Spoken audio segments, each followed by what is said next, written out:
I met Mr. Fritz. He said 5 years ago. I felt like it was only like yesterday, like not even that long ago, but he said 5 years ago I met him. He joined our Business Leaders Network community out of St. Louis, Missouri.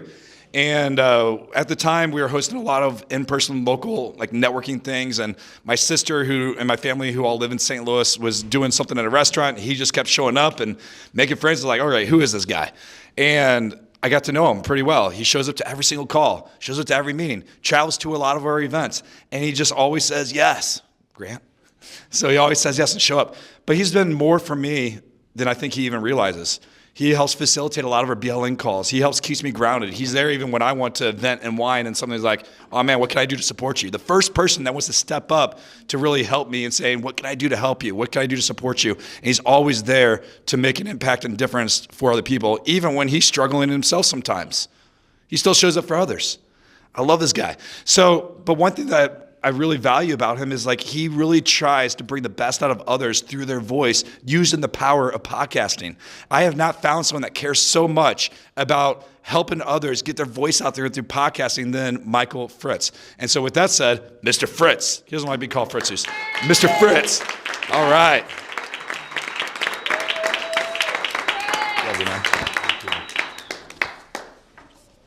So when I was in school, history was my least favorite subject. How many of you liked history in school? Yeah, you probably had really good teachers. Yes. I didn't have great teachers. I had to memorize a lot of dates and facts. I know, I went to Fox. Oh, the Civil War was from 1861 to 1865. Pearl Harbor was bombed 1941. December 7th, Abraham Lincoln was the 16th president of the United States. Blah, blah, blah, blah. Oh my goodness, gag me with a spoon. I hated history until I did find some really good teachers that started to present history in a way that my mind could digest in the form of a story. I found out that in 1945, in Papua New Guinea, after World War II was finishing up, there were people groups, tribal groups, that had actually organized religions around the fact that they would notice American ships coming to port and dropping off supplies. And they thought, oh, those people are in touch with their ancestral roots. And they said because the ancestral roots were so strong that their ancestors were bringing these supplies, these gifts. If we do that, maybe our ancestors will drop off ships full of boots and clothes and tomatoes and all kinds of supplies that we need. And so they would try, they would worship, they would beef up their religion more and more. And they kept doing this, and wonder of wonders, it didn't work. And so they worked harder at it, and they formed these cults. They called them cargo cults that to this day, they're still dealing with the fallout of that. They still have to undo that mindset that got them in that mode in the first place. And at first when you hear that, you may think, well, okay, it's a backwards people. I mean, they don't have the internet, but, can't be me. And the more that I thought about it, I said, that's not just a thing that happens in the PNG area. That is something that is endemic to all of us as humans. We all have a tendency to perform certain actions and expect a certain result, and then when it doesn't work out, keep doing the same action again and again. Mm-hmm. And then, exactly. And when you think about it even further, entrepreneurs especially deal with that. Cargo culting is extremely sneaky. It's very insidious. It's probably in this room right now. You guys want to see an example of that in action? Yes, sure. How many of you, quick show of hands, have ever been a guest on a podcast before? Awesome. Quite a few people. Please keep your hand raised if that has actually resulted in business for you. Yes. Very few people get business from guesting on podcasts. And yet, y'all keep doing it. Why? Cargo culting. They're crazy. If it doesn't work, keep doing it and expect a different result. That's insanity. So, here's the thing though. The reason why that doesn't work for the vast majority of people. It doesn't have anything to do with being a person that knows how to talk good. It doesn't have anything to do with the kinds of shows that you are guesting on. It actually has everything to do with your offer. Your offer. What does your offer have to do with that? Well, let me ask you this. Does the thought of selling your offer just get you foamed up, ready to talk with people? Do you get excited about being in front of groups of people, ready to sell, knowing that you so clearly know what it is that you do and why you're here, that you can answer any question, remove any objection, and most likely get a sale? Or, if you're like most people, does that thought make you feel scared, anxious, nervous, maybe a little farty? Just me? Okay. All right, well, we're in a safe place. So let's flip the script. Instead of continuing to be scared of an offer, of making an offer, let's figure out what it takes to make a very, very strong offer. Because I can tell you from experience, when you are dialed in on your offer, when you know exactly what it is that God's put you on earth to do, you know the value of what you do, you can guest on podcasts and make money doing it. Because people are going to show up ready to throw money at your face. They're going to believe in you because you believe in yourself so hard. You're going to feel it in your bones. You're going to know that you're doing what you're supposed to be doing. A great offer is made of three things. It's going to have three qualities about it. You're going to write these three things down. The first is that it's going to be resonant. Resonant. How many people play guitar other than JR? Does anybody play guitar? Anybody? Awesome. Okay, well, JR is the only one. I play guitar too. Did you know that about me? Okay, well, now you know. Knowing is half the battle. G.I. Joe? Okay. Yes. There we go. I'm an 80s kid too. Resonant. So when you tune a guitar, when you have it tuned the right way, and you start strumming chords, you'll find that there's a harmonic that comes in. Like you may pluck one note, but you can hear it ringing an octave higher, okay? When you've got that guitar fully in tune, it's almost like the guitar sings back to you. It's wonderful.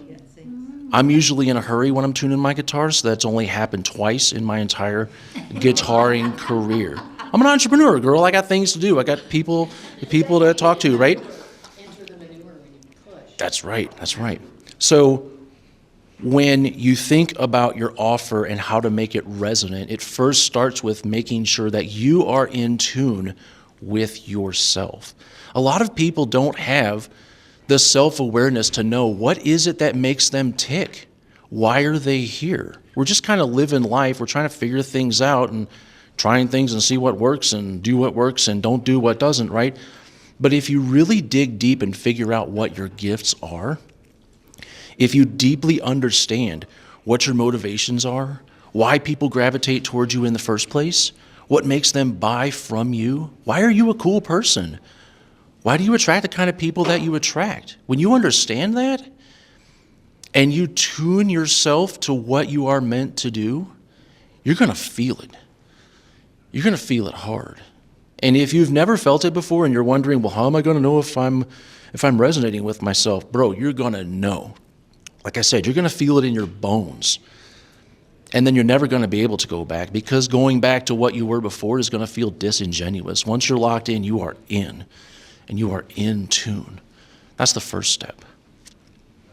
The second step to crafting a powerful offer is to make sure that it is holistic. Holistic. What do I mean by holistic? I mean, it's not going to solve a symptom. It's going to solve the actual problem. Quick story here. So my wife Charlotte and I, we have 4 daughters. And right now, their ages 9, 11, 14, and 15. There is a lot of estrogen in our house.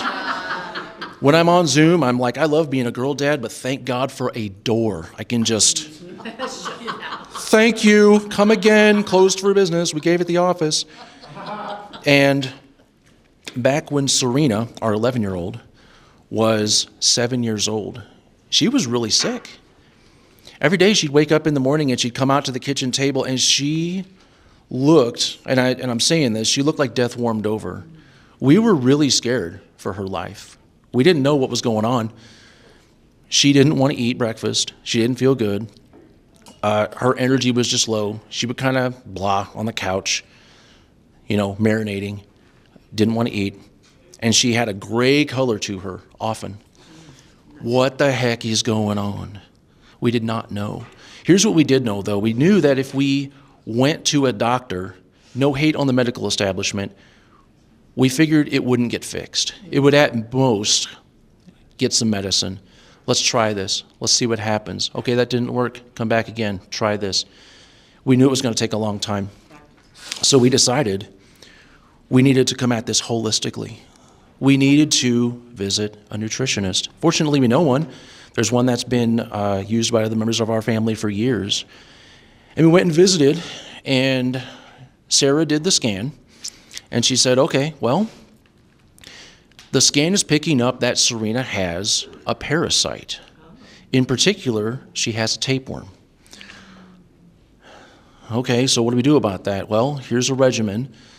One of the things that she had Serena take was this stuff called Good Riddance. It is not yummy at all, which that's how you know it's working. But she diligently took this stuff that she called Gross Riddance for gross riddance. It's like, it's not good at all. It's gross. Why are you making me take this? For 3 weeks. One day, she came running out of the bathroom. Mom, my poop looks weird. No joke, about a foot long. Guess what? She is an absolute unstoppable animal. All right? She started running with me. Now that she has her color back and now that she has her energy, we do distance running together. She has run 2 half marathons with me. Right? If you didn't know her, to look at her, you'd be like, just a kid. She's an absolute pursuit predator. She does not stop. It's a holistic solution. If we only addressed the symptoms, if we only addressed the lack of energy, if we only addressed the lack of appetite, if we only addressed the lack of color in her face, that wouldn't actually solve the problem. The underlying problem was a tapeworm, okay? Remove the problem, you solve the solutions. Think of your offer in terms of what actual solution are you bringing? And I want you to think of the solution, but remember that your best clients are going to come to you with some kind of pain. They're manifesting a symptom. They may not know yet what the underlying problem is, but you do. They're coming to you because they don't feel good, but you know what the actual solution is. You are in tune with yourself. You are resonant with yourself. Your offer is holistic. It's going to meet them where they are. It's going to solve the symptoms that they care about, but it's solving it by way of digging deep, understanding the deeper problems that are actually making that symptom happen. And then the third thing is clarity. Your offer has to be crystal clear. If you were to sit down with a person and they said, all right, I want you to tell me end to end, tell me exactly what you do. I don't want you to hold anything back. I got all day. I've got coffee. I'm ready to write. Let's rock and roll. Okay, you've got their attention. You should be able to tell them end to end, every single step in the process. Tell them all the secret sauce. Tell them everything. Here's why we do this. Here's when we do this. Here's the condition we do this. Here's why this works. Here's the expected result. If it does this, do that. If it does this other thing, do that. It should be fully mapped out. Because when people ultimately buy from you, they're buying from you because, yeah, they know they could learn this stuff themselves. I mean, we live in the information age, right? Everybody here has got a phone. Anybody who wants to can take the time and get good at whatever it is they want to get good at. They're paying you not for your time. They're paying you to reclaim their time. The clearer you are, if you can explain end to end what it is that your offer does, they're going to buy from you. They're going to buy from you because you deeply understand what their actual problem is, because you understand what the symptoms are that they're having, the reason behind it, and you're going to be vibrating in a way that is not normally found in other people. When you have an offer like that, and you start guesting on podcasts, it's going to show up. You're going to show up in how you communicate. You know, they say the thing that you need to do is get out of your own way, and I finally understand what that means. I am excited every single day. When I wake up and my feet hit the floor, I am pumped. I am ready. I'm not scared of selling. All the reasons why I was scared to sell before were because I wasn't clear. It was actually my body telling me, this is a little bit kind of BS. I don't believe this. I know you think you do, but I don't. So I'm going to make you afraid to sell. I'm going to make you afraid to take a sales call. I'm actually going to give you things to do that will trigger a dopamine hit to make you think you're on the right track, but you're not really. You're actually procrastinating. Got 'em. When you find yourself doing that, and it's like, oh, I'm doing all the right things, quote unquote, I'm feeling great about what I do, but dag nabbit, I'm not making any money. That's why. You're not clear. You can't explain the offer. It's not holistic. It doesn't actually solve a problem. It solves a symptom, doesn't solve a problem. It doesn't resonate with who you are. This is hard to do. I've been in business for 10 years, and I've only recently made this realization that I wasn't really in tune with what I do. I know I have the spiritual gift of encouragement, but it wasn't quite dialed in to how I was ministering to my best clients. The reason they were coming to me, I thought, was because they have this problem, and it's actually, that's a symptom of it. They have a deeper problem, and they have problems under that and problems under that. Sometimes you think you found the problem, and it's like, nope, that's actually a sub-symptom. It's turtles all the way down. When you finally get to that lower level of why it is that they aren't succeeding, and it's a switch that's off and it should be on, and you flip that switch for them, everything clears out instantly. It's amazing. And it's also amazing the depth of the relationships that you'll create with your best clients when you help them flush all kinds of head trash. Doesn't matter what sector you're in. We're all mindset coaches here, really. And if you're understanding deeply knitting your hearts and minds, soul, spirit, bodies together with the people that you best want to work with, they're going to feel that. They're going to want to work with you. Yeah, you took away their pain, but you actually took away the reason for the pain underneath. And they know that they can't ever go back. Life is never going to be the same for them. I get people booked on podcasts. I turn the bookings into business, but I really dig deep and understand why it is that they're coming to me in the first place. Why do you want to get booked on podcasts? Well, I want more business. Okay, how does that work? Well, if I'm on shows and I'm visible to these other audiences, then even though I've got a conversion rate of 5%, if I'm in front of audiences of thousands or more, it's a numbers game, right? I should be able to get more business. Yeah, you should. But the real reason is, why is your conversion rate 5%? Why isn't it 50? Why isn't it 100? Are you getting yourself in front of the wrong people? Do you know what your offer is supposed to be? Are you clear on it? Is it holistic, or does it actually solve a symptom? These are deep questions. And when you understand why most of the people that are coming to you are going to come because they've got a symptom of an underlying problem, and you solve that problem, it's going to pay off in big ways. This is a deep exercise. I don't expect anybody here to get this fixed overnight. It's going to take a while. Bruh, it took me 10 years, okay?